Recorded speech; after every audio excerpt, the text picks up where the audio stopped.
What's up, guys? My name is Miles. And my name is Fez. And this is The Commodity. And today we're reacting to cost of living in Jakarta, Indonesia, 2021. This video was suggested by Sleeping God. This is your second shout out this week. Yep. So congratulations on that. Thank you so much for the suggestions. We truly appreciate it. Guys, if you have some videos you want us to react to and you'd like a shout out as well, go ahead and click on the link in our description to our Discord, and you can throw the links to the videos you want us to check out in there.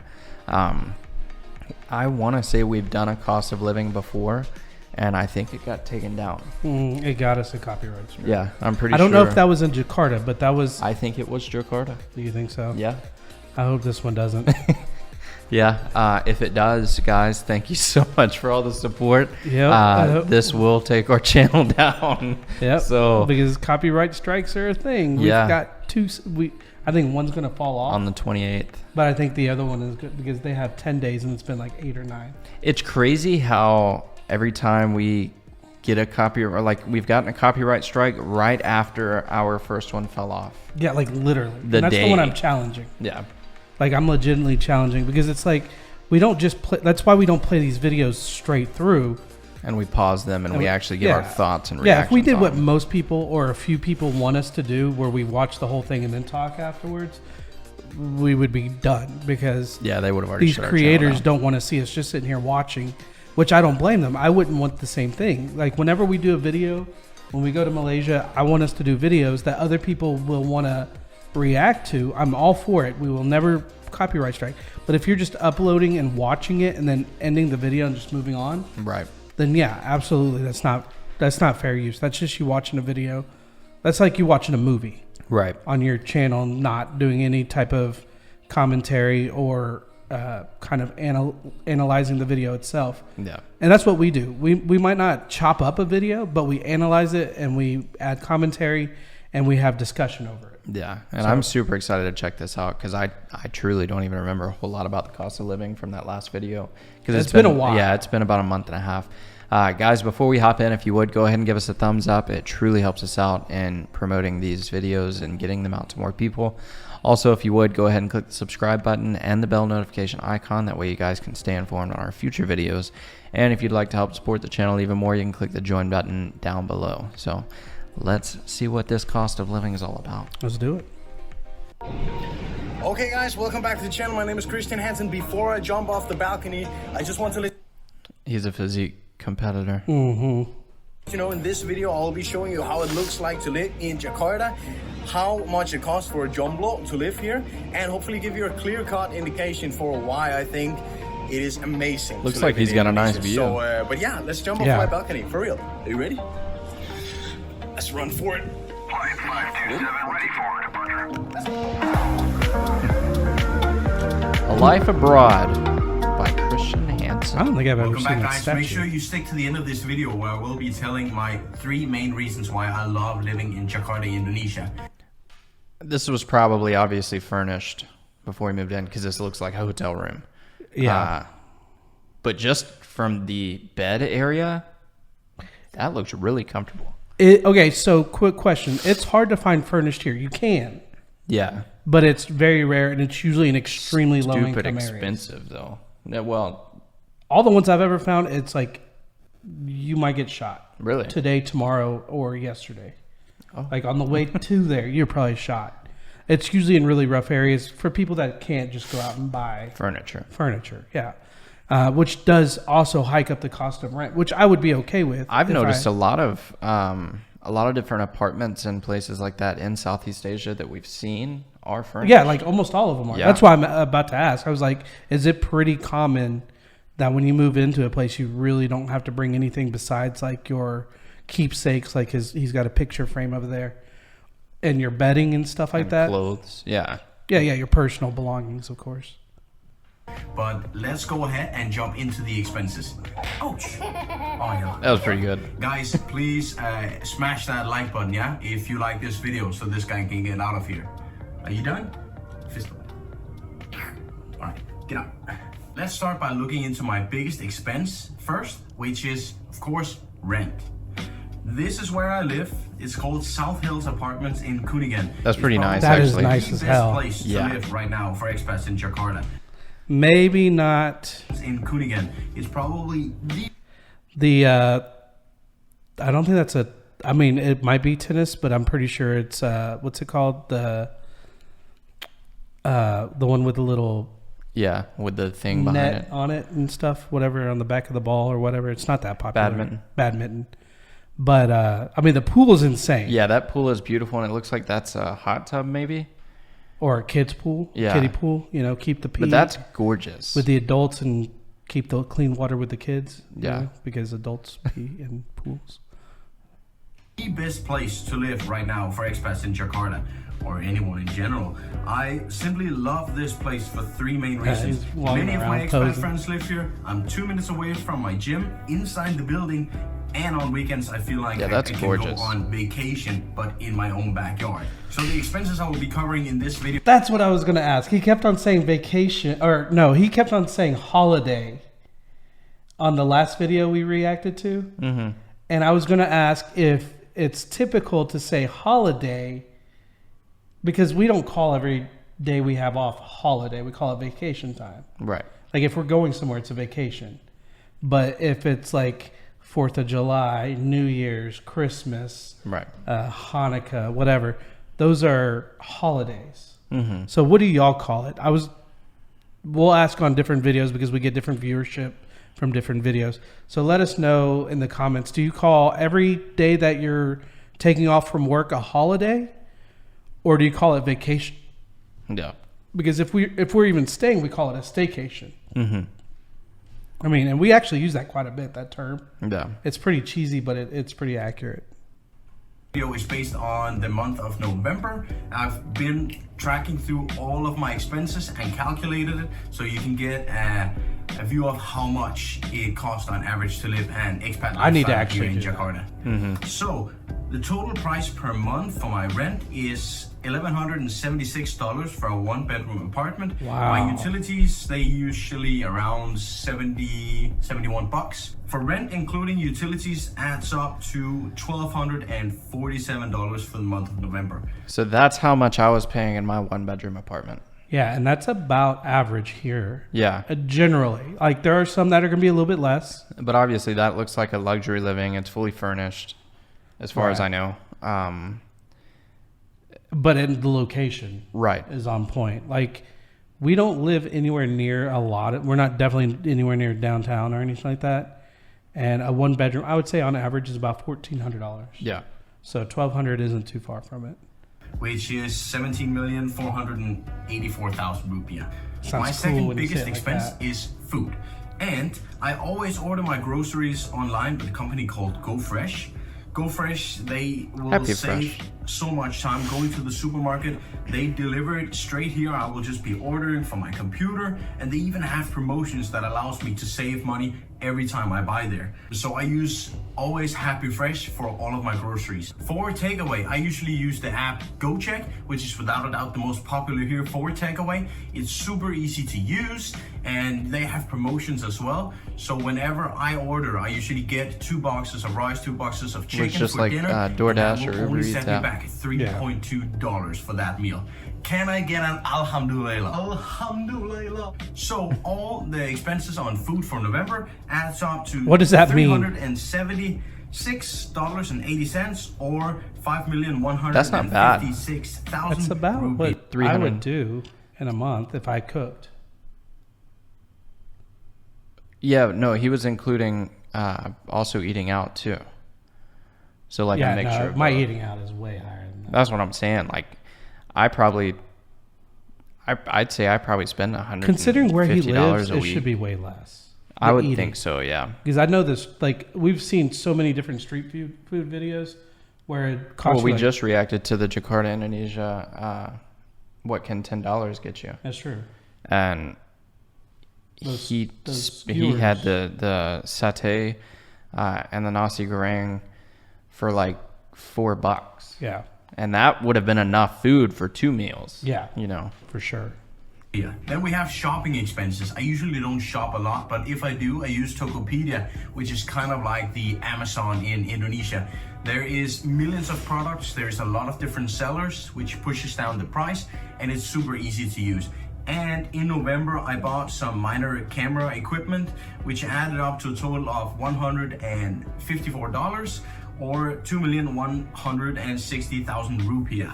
I love Tokopedia, and it's so easy. Here in Indonesia, I can honestly order something right now. That's what I'm trying to figure out. And I can have it delivered in 2 hours. So they're delivering with GoCheck. So it's basically just the guy on a scooter bringing you your camera, your laptop, whatever. It's so smart and it's so fast.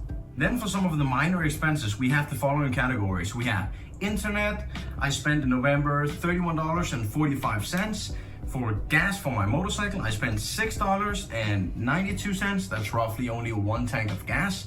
Then cell phone plan, I spent $5.72. That's cheap. Protein powder, $32.22.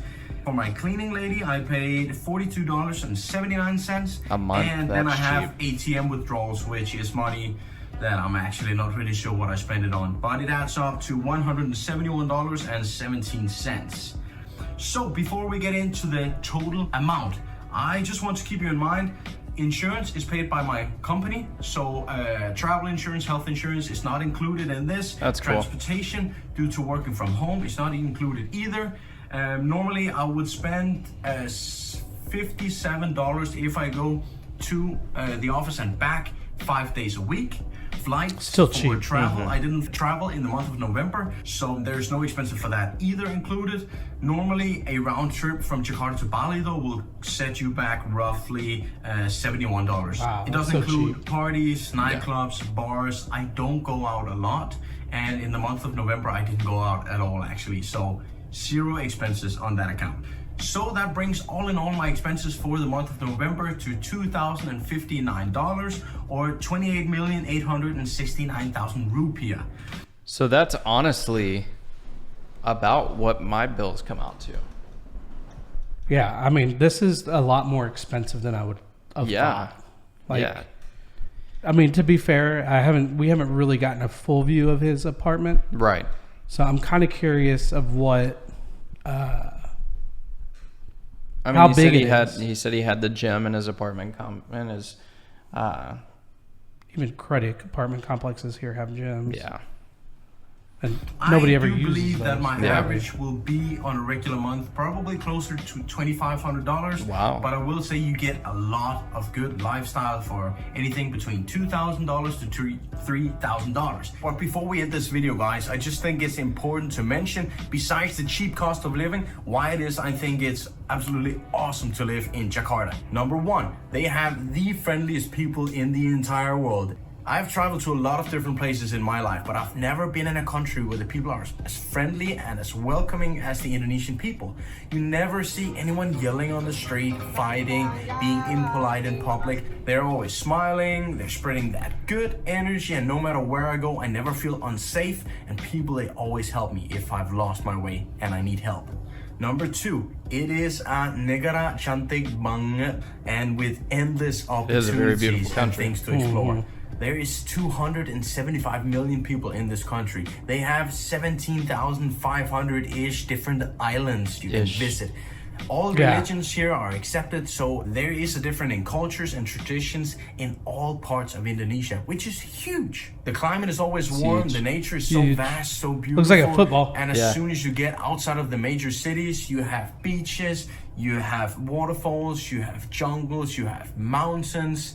There's endless things to explore here. So I can basically go to a new place every week. That outfit and makes for it all look the huge. expats or future expats that might be watching this video, our producer has a special message he would like to bring to you today. It's so important that if you move to a new country, that you respect and you adapt this new country's culture and ways of living. You cannot come to a new country and expect them to live exactly the same way as you did in your own country. Honestly, the worst thing is when I hear expats complaining about Jakarta again, again, and again. I mean, if you don't like to live here, then you don't have to. If you like it, fantastic. But if you don't, there's plenty of other places you can live. And then some people might say, but Chris, don't you ever complain yourself? Of course. So that always brings me up to one thing. It's so funny. It's always so funny. That's pretty typical, yeah, because they are a pretty specific culture. Yes, they have diversity and stuff. But in the United States, when you come to the U.S., you're expected to be okay with somebody else's culture. Right. As vice versa, what he just said, if we were to go to Jakarta, we're expected to live their culture, not our culture. Well, I will say, and it's not just there. I'm not trying to point out Jakarta. I mean, that's like in Japan. I've heard stories of people that have full sleeves, tattoos and stuff. Well, you're supposed to cover them up because the only people in Tokyo are in gangs. Gangs. Well, I will say that, you know, it's expected in the U.S. to accept other people's cultures, but it rarely goes that way. I mean, there's open-minded people out there, but at the same time, too, I would say the majority of people are not fully open-minded about different cultures. But we have. We have like if you go to like an Indian area, it's all Indian, right? And you don't see people going in and be like, no, you've got to live the way that we do. Well, they tried. That's why they have their own areas now. Well, they had those own areas during. I mean, technically, it was always their area. Yeah, it was just taken from them. No, I'm not talking about Native American Indians. I'm talking about Indians from Asia. Okay. Like they have their own areas. They have their own restaurants. They have their own. Everybody's welcome to them. Right. But they expect you to act a certain way. You can go to an Indian grocery store. There's a place called Patel grocery store, and you're expected to act a certain way and do certain things. Like you don't just go in there like it's a Walmart. Right. You treat it as such, and that's something that I've noticed whenever I do travel. If you go to like somewhere like Mexico, or if you go to Canada, or if you go to Spain or England, it's just now England is a lot more like the U.S. than most other places, because England is I think it's probably, I wouldn't say it's as diverse as the United States, but it's pretty diverse. But they're also kind of that whole free personality. They've kind of taken that, and I don't say free. I mean, live your life the best way you can do it. Don't worry about my religion or my beliefs or anything like that. As long as you don't tread on them. Right. And it goes both ways. Like as long as I don't tread on your belief system and you don't tread on mine, but I believe there's like laws in these countries that kind of don't care what your belief system is. You still have to follow these religious laws kind of thing. Like if you go to the UAE, like I've heard getting alcohol is basically illegal. So I know like in Malaysia, obviously, with it being a Muslim country, it's illegal, I believe, if you're Muslim. Right. But I've heard even for non-Muslim people in certain countries, you still have to follow the Sharia law. I didn't know that. Yeah. I don't think it's Malaysia. Malaysia is a free country. Right. And I believe Indonesia is well. the same. But what he was saying is that you have to be a certain way and like kind of... Well, what he's saying is be open-minded about their, like, don't complain about how they do things. Well, what I'm understanding... Just accept it. The way I understood it is don't try to live your life as normal, as if you lived in wherever. So for us, like Texas, because that might not be kosher there to live based off of their belief system. He was saying just don't complain if you don't like it. And again, I mean, is when I hear expats complaining about Jakarta again. See, it's about again. Complaining. I mean, if you don't like to live here, then go back a little bit more. Be watching this video, our producer has a special message he would like to bring to you today. It's so important that if you move to a new country, that you respect and you adapt this new country's culture and ways of living. You cannot come so you're adapting it. Well, he's just saying to respect it. No, he's saying to adapt. Adapt is way different than respect. But adapt is living that way. But at the end, he closed it as... I think when they say they're complaining to themselves, not to other Indonesians, because that would come off ugly and distasteful. But even if you're complaining about the culture itself, like you chose to live there. Right, well, some people might not. If you're there for work, you might be put there. Oh yeah. And not everybody has the luxury of just like, I quit. Right. A new country and expect them to live exactly the same way as you did in your own country. See. Honestly, He's worst saying thing. you shouldn't expect the other people to live the way that you lived. But they're expecting you to... That's not what he's saying. He literally said it. You have to adapt to them, not the other way around. So the way I take that is I take it as respect and be open-minded about their... No, of course. Of course you got to be open-minded, but if there's something that I do... I think that's what he means by adapt. But to... Okay, so it's like here. If somebody, let's say Muslim moved here, and then we have a dude that's yelling at them for being Muslim, blah, blah, blah, whatever the case may be, that's not respectful in either way. Right. But let's say I'm a devil worshiper or whatever the case may be, and I go to Jakarta, and they're just like, no, that's not even allowed at any level, whatever the case may be.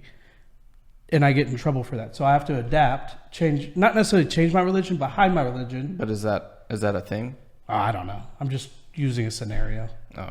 Yeah, I doubt it. I bet you that. But what I'm taking from it is adapt means that we have to change, because whenever I say you got to adapt to live in the jungle, what does that mean? Well, I think when he says change or adapt, he's meaning you have to go there and forget about how everyone else lived in your country. You're in a new country. You have to adapt and understand that this is how these people live.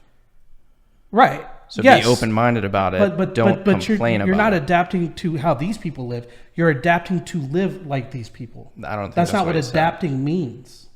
That's not what he said. No, he said adapt.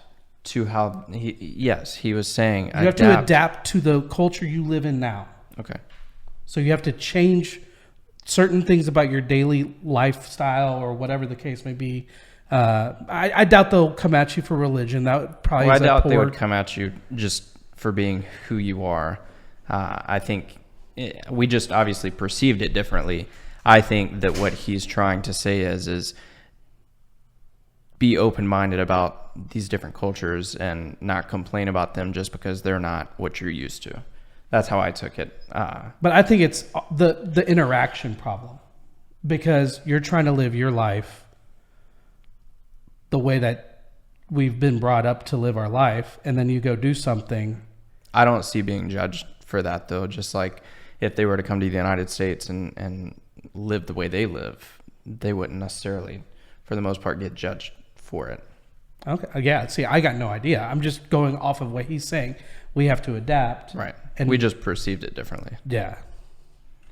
Thing is, when I hear expats complaining about Jakarta again, and again, I mean, if you don't like to live here, then you don't have to. If you like it, fantastic. But if you don't, there's plenty of other places you can live. And then some people might say, but Chris, don't you ever complain yourself? Of course I complain sometimes. It's impossible to be a happy chappy all day long, y'all. But 100%. Still, I try to emphasize as often as possible why I love Indonesia.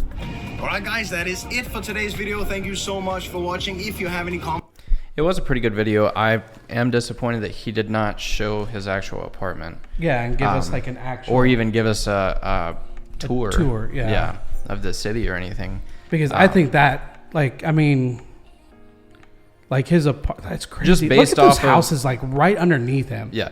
That's just, so crazy. Just based off of the price point that he gave, it doesn't sound appealing. Financially. Like, it sounds appealing to visit, but if you're just looking to move to a region just to get out of where you live now, it's no cheaper than living here.